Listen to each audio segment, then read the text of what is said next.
when people come up and they'll say, well, I have an idea. Well, an idea is just the beginning.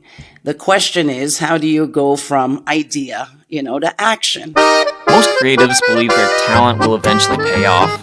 That's the lie, and it's the reason so many brilliant artists stay broke, even when they're doing everything right. This video isn't about selling more art. It's about the belief that's quietly sabotaging your creative career. So it's not about knowing what I wanted to do. I was born and raised in an entrepreneurial family. We're fourth generation. And the women have always, even like my great-great-grandma, they've always worked on their own while they were raising a family. So entrepreneurship for me was a no-brainer. And I didn't realize that even in my own family, we sit around the table and we're always talking about generating ideas.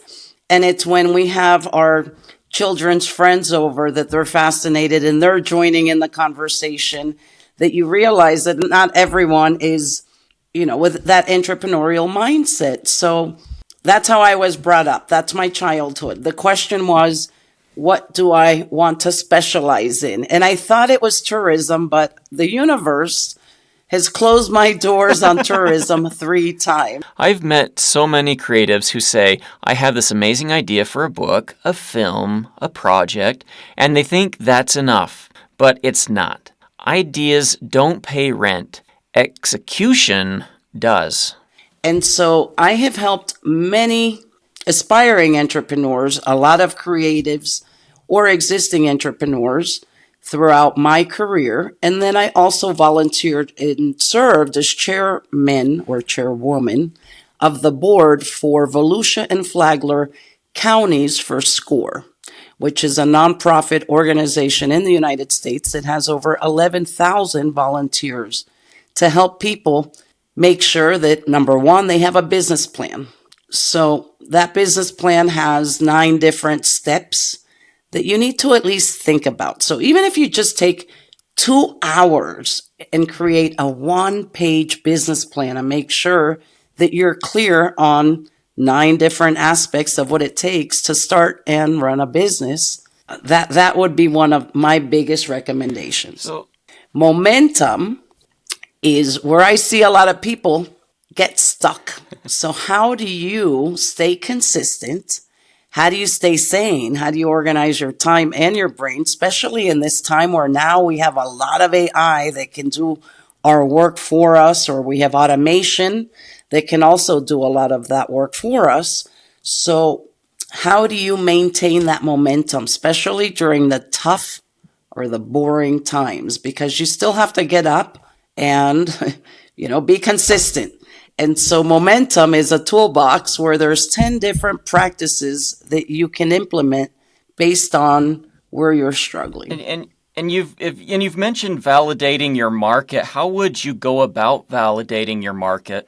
Well, I'm going to give you the example of Pod to Book AI because I built this in March and we are in December. So it's been about 9 months. It took me about 3 months to build. And as I was building it, I was building it based on people's needs that they were already doing this process. They were already, taking their audio, specifically podcasters, taking the transcripts, copy pasting them, cleaning them up, putting them in AI, and then turning them into a narrative, right? Because a transcript in this case has little timestamps. It'll say from, minute 1 to 110, Sheila spoke, and then it'll give me word by word, including all the ums, all those lovely things that we love so much. And then it'll say Brent, and then it'll say what you said. And that's not readable, right? It's a transcript, but it doesn't tell that story. It's not written in a story-like form. And so that initial validation meant there are podcasters looking to save time in turning their audio into a book. So that was my first source of validation. And once I had that product complete enough that I could share it and upload it to the cloud, you can call them testers. And I then had a few people go through it without me saying a word to see if, number one, they found that need. What did that quality look like? And were they able to navigate but on their own without me telling them what the app does or where to click and so forth? And 6 months later, even this morning, I said, any feedback is greatly appreciated. We have done many, many, many, many, many manuscripts. And every time that we're running these manuscripts, I want feedback. I've changed some of the wording on the website. I've changed a few little features because these are things that, and they're not all podcasters. When you start figuring out where the need is, you start realizing that what was in your mind perhaps isn't that end product. Right. So you are validating means there is somebody willing to spend, even if it's $1 on your product. That means someone's willing to pay. Let me show you how most artists price their work and why it's a disaster. They guess they'll compare, they undercharge, and they never factor in their time, their tools, or their future. Well, so there's different stages. I would say when I was younger, in my 20s, you go in because you're passionate about something or you believe in something, but life teaches you a lot of other things. So you have to learn to adapt and you have to learn how to get back up and start over if something fails. Because entrepreneurship is like a roller coaster, just like a film I'm seeing behind you. It has a lot of ups and downs, and sometimes it'll be unexpected. I'll take an example like a COVID. COVID was a blessing for some companies, especially the ones that were already in IT, but it broke a lot of other companies that weren't prepared. And in entrepreneurship, that's just, it could be a tariff, it could be a disease, it could be a disruptor like AI. So you have to adapt and you have to always get back up.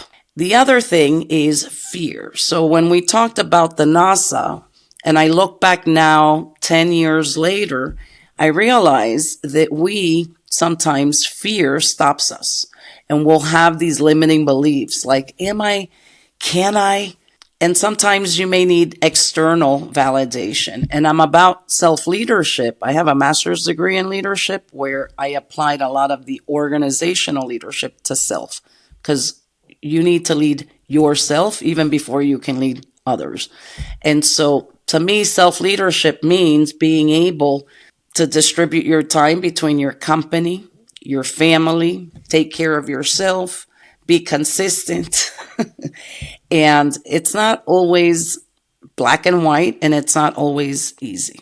Fear is expensive. It keeps you from launching, from charging, from asking for help, and the worst part, you don't even realize it's fear. You think you're not ready. You think you're still refining, but really, you're scared.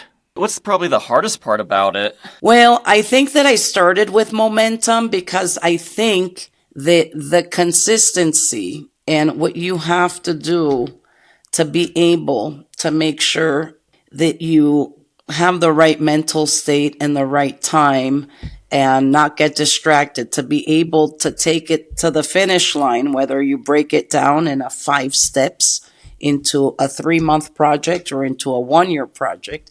I think that's where we lose it. That's the hardest part. And when you look at social media and you see entrepreneurship getting glorified, all these people making millions in 1 month. Well, yeah. You see, I see that too, and it's like, well, if you're not making $1 million a month, then you're doing something wrong. Mm-hmm. And they've got all these YouTube gurus who will swear up and down, yeah, we'll click here. We'll get you to where you can build a company and sell it for $1 billion in 10 months. And it's like, really? Yes. Just click here for $7. You can get your blueprint now. And so I think there's a lot of glorification that is so fake on social media, starting with, the nomads where, I can take my computer and be in front of a pool or in front of the beach. Well, Do you really want to be at the beach working on a computer? Why not leave the computer, okay, to where, you're connected and stuff and enjoy the beach? Momentum isn't about motivation. It's about boundaries. It's about saying no even to good opportunities, so you can finish what you started. That's how you build a creative business that lasts. If you're tired of being the most talented person in the room and still the least paid, it's time to stop hoping and start building. Your art deserves to be seen, but more importantly, you deserve to be paid. Drop a comment with your biggest financial struggle as a creative, and let's tackle it together. And don't forget, this was just a small part of this interview. Head on over to the Like-Minded Arts podcast for the entire interview. And don't forget to check out Sheila's website. I'll leave a link in the description below.